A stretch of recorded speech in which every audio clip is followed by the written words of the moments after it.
Je suis aligné avec les bénédictions que Dieu a préparées pour moi. Prononcez-les avec conviction. Regardez-vous dans un miroir.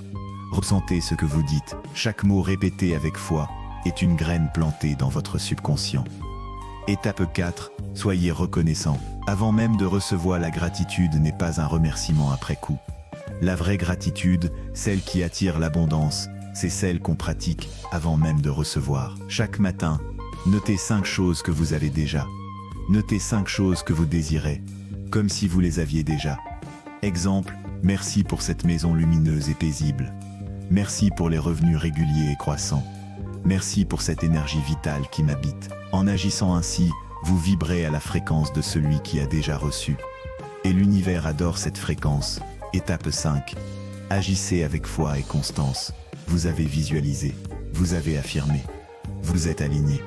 Maintenant, vous devez agir. Mais attention, pas besoin d'une action gigantesque. Il suffit d'un petit pas. Inspirez, chaque jour. Chaque micro-action dit à l'univers « Je suis prêt, je suis disponible, je suis engagé ». Et c'est à ce moment-là que les portes commencent à s'ouvrir. Un appel, une idée, une rencontre. Le flux s'active dès que vous bougez avec confiance. N'attendez pas la perfection. Agissez avec foi, même si vous ne voyez pas. Agir avec constance, foi et inspiration. Le succès n'est pas un événement. C'est une discipline quotidienne. Tu as reprogrammé ton esprit.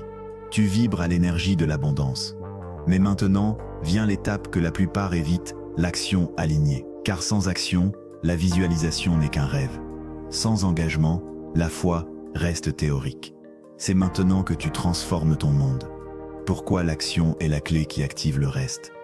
Ton esprit et tes émotions créent le plan, mais c'est l'action qui scelle ce plan dans le réel.